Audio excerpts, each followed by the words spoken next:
तो हेलो मेरे प्यारे दोस्तों, कैसे हैं आप सब। मैं आशा करता हूँ आप लोग बिल्कुल ठीक होंगे। तो यह कहानी जो अभी आप लोग सुनने जा रहे हैं, यह एक सच्ची घटना पे आधारित है। अगर कहानी आप लोगों को पसंद आता है तो प्लीज़ मेरे यह छोटे से वीडियो को आप लोग एक लाइक कर दें। आइए कहानी को शुरू करते हैं। रात के 2:30 बज रहे थे।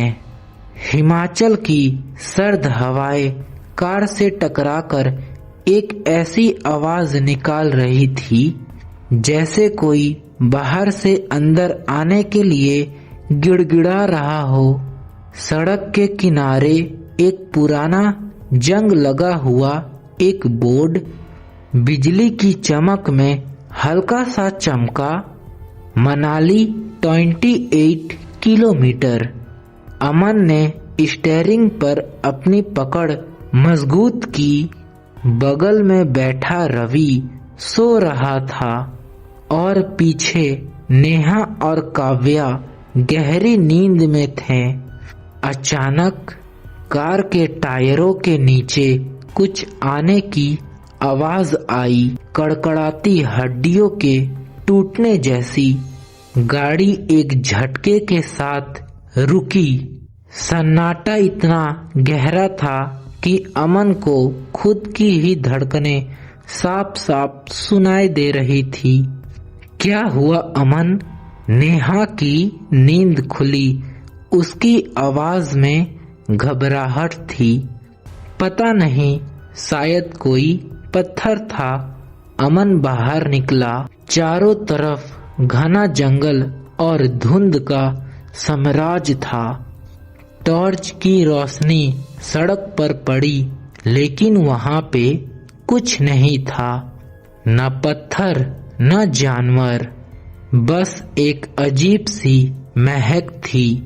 सड़ी हुई मिट्टी और पुराने फूलों के मिले जुले गंध। अचानक सन्नाटे को चीरते हुए दूर कहीं एक धीमी आवाज सुनाई दी। ऐसा लगा कि जैसे कोई छोटा बच्चा रो रहा हो। चलो यहाँ से अभी। रवि की आवाज ने सबको चौंका दिया। वह उठ चुका था और उसकी आंखें डर से फटी हुई थी। सब गाड़ी के अंदर दुबक गए। अमन ने चाबी घुमाई, इंजन गरजा और गाड़ी आगे बढ़ी। माहौल को हल्का करने के लिए उसने रेडियो को ऑन किया, पर संगीत के जगह एक फटी हुई आवाज गूंजी, गलत मोड़, मुड़ जाओ, वह इंतजार कर रही है। सबके रोंगटे खड़े हो गए। अमन ने झटके से रेडियो बंद किया। सिग्नल की दिक्कत होगी, उसने खुद को तसल्ली दी। करीबन 10 मिनट की ड्राइविंग के बाद हेडलाइट की रोशनी फिर एक बोर्ड पर पड़ी। वही टूटा हुआ बोर्ड, वही लिखावट, मनाली 28 किलोमीटर। ये मुमकिन नहीं है, काव्या चिल्लाई। हम 10 मिनट से 60 की स्पीड में हैं। हम आगे क्यों नहीं बढ़ें? अमन ने गाड़ी की रफ्तार बढ़ा दी। उसे लगा कि शायद वह सब रास्ता भटक गए हैं। उसने गाड़ी मोड़ने की कोशिश की, पर स्टीयरिंग भारी हो गया, जैसे कोई अनदेखी हाथ उसे दूसरी तरफ खींच रही हो। तभी पीछे के सीट से एक ठंडी लहर गुजरी। नेहा के कंधे पर एक हाथ दिखा, सफेद, नीला पड़ा हुआ और उंगलियों के नाखून उखड़े हुए। नेहा, पीछे मत मुड़ना।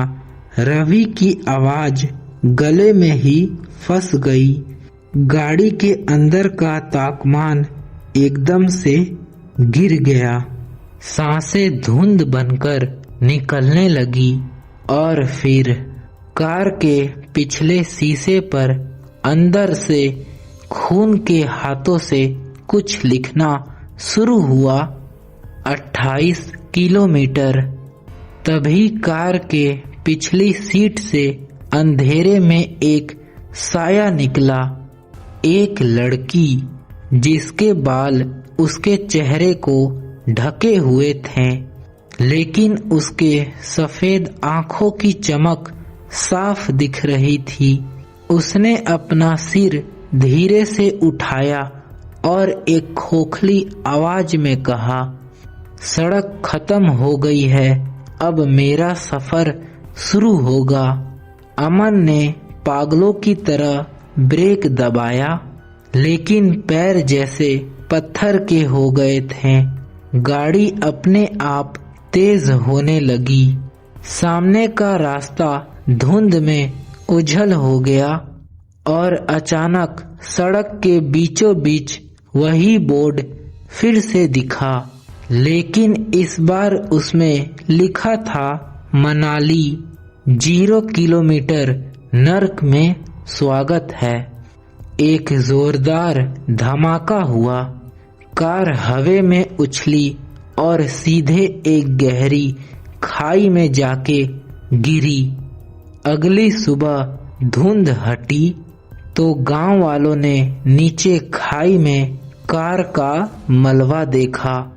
पुलिस वहां पे पहुंची तो वहां के मंजर देखकर पुलिस वालों को भी पसीने आ गए। कार में 4 नहीं 5 लाशें थी। 4 दोस्त और एक 5वीं लाश जो एक लड़की की थी। फॉरेंसिक की रिपोर्ट आई तो पता चला तो उस लड़की की मौत ठीक 5 साल पहले उसी तारीख में हुई थी। और सबसे अजीब बात, उन चारों दोस्तों के गले में वही सड़ी हुई फूल के माला लिपटे हुए थे।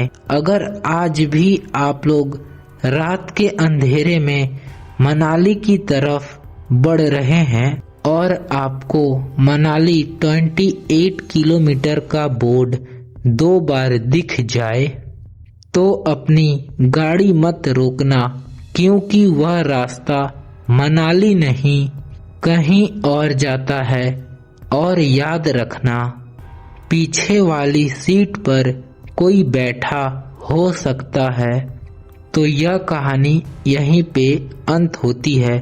आप लोगों को कहानी कैसी लगी आप लोग मुझे कमेंट बॉक्स में बता दें, ताकि मैं अगला कहानी इससे भी डरावनी ला सकूं।